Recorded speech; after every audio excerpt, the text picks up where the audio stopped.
So you were born in Afghanistan.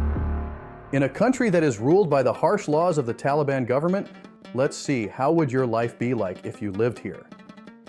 Your fatherland is located in Middle East and is surrounded by mountains, and those mountains are one of the reasons why no other nation can really occupy it. Despite their tough lives, Afghans are known as some of the kindest people, and they'll always offer their guests everything they have and will try to help each other as much as they can.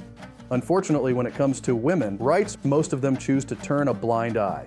You Afghans are divided into several ethnic groups. The largest of these groups are Pashtuns. If you're born as one, then your language is the official language of the country alongside with Dari, which is basically Persian. Also, Pashtuns have almost always been the rulers of the country throughout the history and are not persecuted like Hazaras, for example. Most of the Hazaras are Shia Muslims, so unless you were born in a Hazara family, you will most likely grow as a Sunni Muslim like the majority of Afghans. Other main ethnic groups include Tajiks, Uzbeks, and Turkmens. Since Taliban came to power in August 2021, Pashtuns have much more power since you have to be one to serve in the Talib army. Now that you have a general idea about where you were born, let's explore the country more and see what kind of life you might lead here. Being a kid in Afghanistan won't be easy or fun. Since Taliban's takeover, there have been more than 7 million children under 5 who are malnourished. Half of the population, which means 20 million people, live in extreme poverty. This means families cannot provide enough food, security, or other basic needs for their kids. However, most of the families have about 4 or 5 kids, so if you're the eldest, you'll most likely take care of your younger siblings, as well as doing house chores and running errands for the family. In addition to poverty, being born in Afghanistan also means to be born in the middle of the war. So unless you were born during the last 2 years, you'd most likely be familiar with seeing soldiers in the streets, sleeping to the sounds of guns and bombs, and waking up one day and seeing you have no roof over your head or have lost a family member. Since Afghanistan have been in wars with different states and organizations for the last 40 years, kids playing on broken tanks isn't a foreign sight. As growing up, you might also have difficulty to access to clean water or water at all. About 30% of the population need to go long distances to bring a few buckets of water to home. As a kid, you might be one of those who need to walk for hours for some water. Afghanistan is a UN member state, but the plot twist is it has an unrecognized government. Because of Taliban's unjust restrictions imposed on women, several foreign organizations stopped sending aids to millions of Afghans who used to rely on them. Also, to prevent Taliban to access Afghanistan's assets and banks, Biden administration decided to freeze them. Confiscated $9.5 billion assets led to economic collapse and widespread unemployment and poverty. The GDP of the country have dropped by 20% since Taliban returned to power. Although the economy began to stabilize during these 2 years, the Afghan people can't tell any difference. The country's economy is 124th in the world. So here you have more probability to be born into a poor family than in 123 countries. While every one of 2 Afghans cannot afford even basic needs, poverty still affects more than 90% of the population in one way or another. Some Afghan families only manage to eat bread 3 times a day, and it can go like this for weeks, if not months. It was said that unemployment rate is 23%, but it's probably more. Most people in need work in daily jobs, and it barely helps them make the ends meet. Daily jobs can include carrying products for the sellers in street markets or working in construction sites. Half of the population makes less than $1 a day. Those who cannot open a barbershop sit in the middle of the road to shave beards or cut hairs of customers right where they are. Since everything got more expensive in the last 2 years, making a living here is very tough. If your dad buys you food, he can't buy woods for cooking or heating. If he decides to buy woods, buying clothes will be impossible. So many families used to rely on foreign aids to survive, which might have helped them for a while but surely did a damage to the economy in the long run. Now that aid stopped coming, thousands of families fell under the poverty line. So with the scarcity of the jobs available, your family might not be able to provide enough for you in order to grow as a healthy and happy kid. If your family was not affected by the tough economic situation and still managed to keep the family business up and running, then you're probably in a relatively better financial situation. Although in Afghanistan, having any kind of stable and regular job can directly mean that you don't have to eat only bread for days. The fall of tourism sector since Taliban came in power did indeed affect to almost every kind of businesses. Since poverty has been an issue here for decades now, most of the expensive items like jewelry or handmade traditional Afghan carpets used to be bought by foreigners. And this means those store owners spend that money in local street markets, which would help small business owners to earn some money.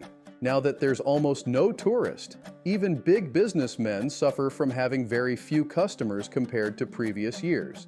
But obviously, no matter what's the case, wealthy people live much better. So if you were born in one of them, you'll live in bigger and better apartments which are well furnished, and your family won't be concerning about selling one of their kids or marrying off their daughters in order to survive a winter. And you will eat more meat than bread. Apart from having shops, working for Taliban is also a shortcut to having a relatively wealthy lifestyle. Maybe that's why so many boys wish to become a Taliban soldier when they grow up. On several lists, Afghanistan has been ranked as the worst place to be born as a woman. But now that you're born as a girl here, let's see what exactly awaits you. Don't take it to heart, but there can be disappointed people when they see the newborn baby. You are a girl. Since childhood, Afghan girls have multiple duties, like helping their mom to prepare food, doing house chores, and taking care of their younger siblings. Here, going to school is a dream that almost never come true for girls. Taliban restricted girls from going to secondary school, so you can only attend the primary school for 6 years. But because of multiple excuses families come up with, currently 80% of school-age girls cannot go to school. According to UNESCO, 30% of Afghan girls never started primary education at all. Families that don't have any sons sometimes dress one of their daughters as a boy and cut her hair and present her to their relatives as their son. This tradition is called Bacha Posh, which means dressed as a boy. So if you become a Bacha Posh, you'll have more freedoms than your sisters. You will play outside freely with the boys. You can go to shopping for the family. You'll be given best of everything by your parents. But you will also have to work at early ages. Generally, girls live as boy from age 6 to 13, which means you'll have to do hard jobs as small kid yourself.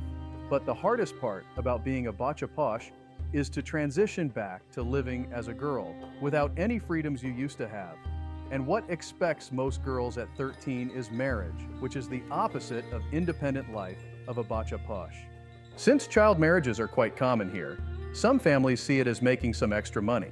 But some marry their daughters off to have less mouths to feed. Unlike boys, girls cannot work here.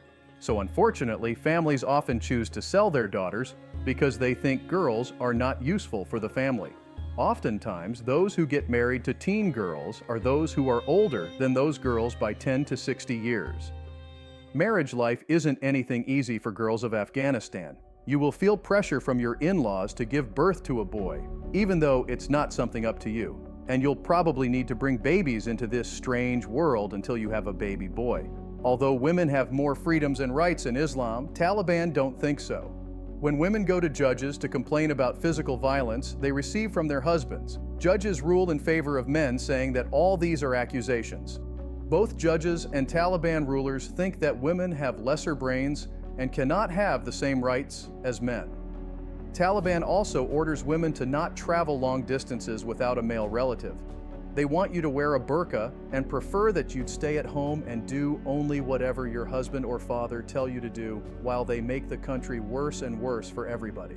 They will justify themselves by saying that everything they do is based on Quran, even though Quran tells everyone, including girls, to get education, and that there's no obligation in Islam. Quran will say to treat everyone, especially your family, with love and affection, but Taliban will ignore women who suffer from some forms of domestic violence, which makes up more than 80% of all women. So it's obvious that what they do is based more on their narcissist male ego rather than Islam. After hearing about being a woman in Afghanistan, you might think that being a man is the easiest here, but it might not be the case. Although boys have immense amount of freedom compared to girls, life is still tough. If you've lost one or both of your parents in Afghan wars, you might end up in streets doing all kinds of works to survive. Common jobs kids do are burning herbs to bring good luck to customers, washing cars, pushing wheelbarrows, or selling sugarcane juice. Statistics say that about 40% of children are forced into doing hard labor at early ages to feed their families. Of course, most of these children are boys. Those who have to work cannot go to school, so there are millions of Afghan boys who have never been to school even once. If you're born into a nomadic family, you'll be on the roads moving from place to place. Nomadic families hardly send any of their kids to school since they move around a lot, but also because they can't see how education can change their lives. Since Taliban took the power, many Afghans have said that even with restrictions and economic difficulties, it's still better than being in war and waking up to night raids. If Taliban is a hell for women, U.S. occupation of Afghanistan was a nightmare for men. Since America tried to justify their unjust war with a feminist mask and to show that as if all they were doing was to help Afghan women. Even though Afghan women might have had more opportunities and freedoms, American soldiers targeted any Afghan male they saw without having to differentiate them from Taliban soldiers. Decades of war surely did huge psychological damages to Afghan people, and particularly men who did fight in those battles and went through a lot. If you're beating your wife or kids, it cannot be justified in any ways. But the point is, if Afghan women need to get their freedoms and education, Afghan men need mental health supports and also to go to schools. Probably one of the hardest things here is to be born as a Hazara. Hazaras are considered as descendants of Mongols, and they speak an accent of Persian with lots of Turkic words. Your people are the most persecuted ethnic groups in Afghanistan. The history of hatred towards Hazaras goes back to centuries ago. It's assumed that they were the largest ethnic group in Afghanistan, consisting of 67% of the population, until the Hazara genocides in 19th century. More than half of them were massacred brutally in 1893 by then King Abdur Rahman. Hazaras were also targets of Pashtuns, Taliban, and Al-Qaeda many times. So now they make up only 9% of all Afghan people. The main reason why they are hated so much is unfortunately because of their Islamic views. Since most Afghans are Sunni Muslims, there has been bloody disputes with Shia Muslim Hazaras. Living in the city can look like an opportunity and better life standards, but it also looks like more air pollution, more exposure to thieves, and having a harder time to find a community compared to villages. It cannot be denied that cities saw more development during the last 2 decades, and there are more jobs available. You can find markets, drugstores, schools, hospitals in every corner of the cities. Since there are more people, there are naturally more customers if you start a business here. You can also relax in beautiful parks and gardens in Kabul, which is something unreachable to millions of Afghans. Although access to water and electricity at homes is still not available to all city residents, it's still easier to have them than in small towns.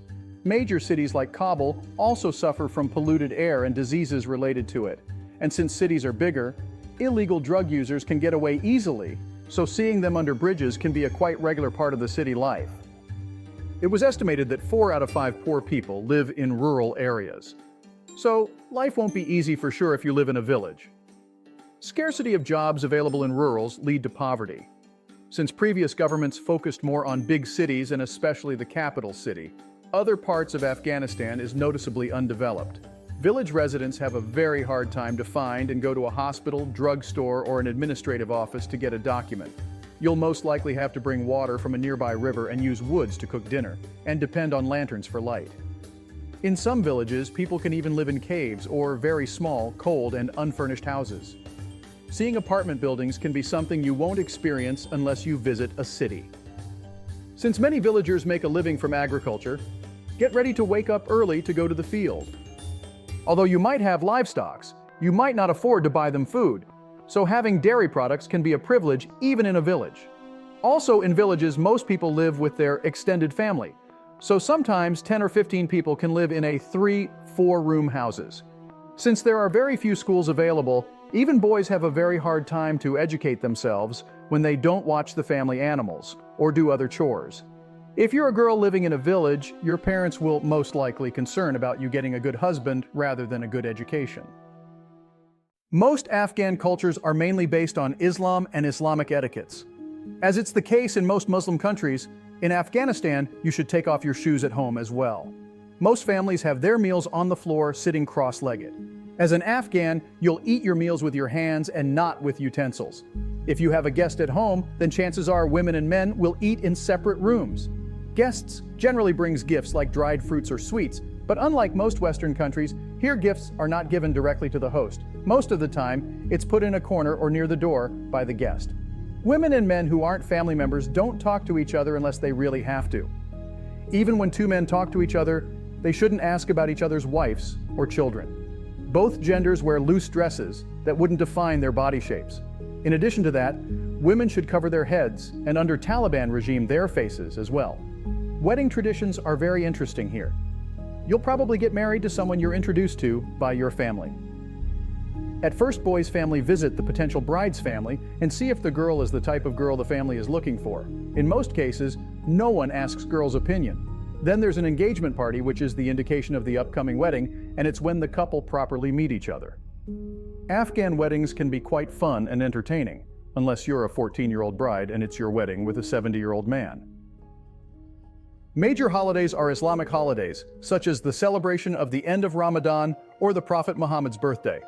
Also, spring holiday called Nowruz is widely celebrated in Afghanistan during March.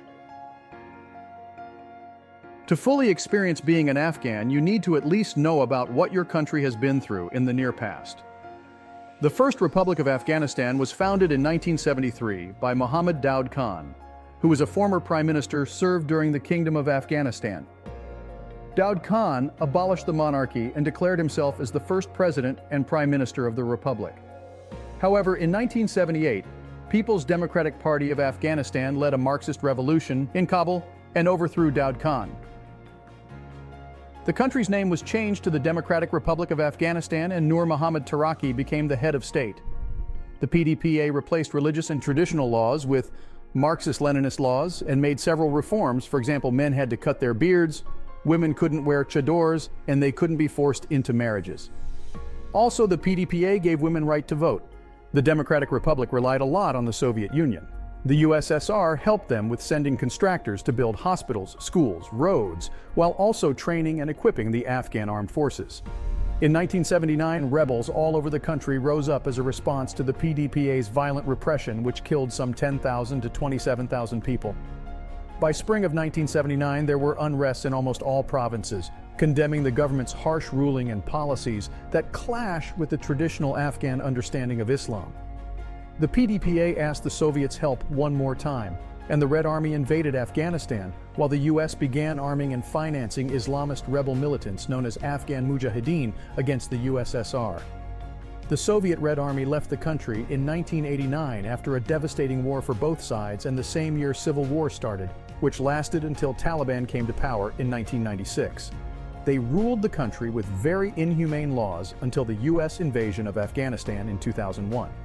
This invasion lasted 20 years, while US-appointed presidents ruled in the Islamic Republic of Afghanistan until Taliban restored the Islamic Emirate of Afghanistan in 2021.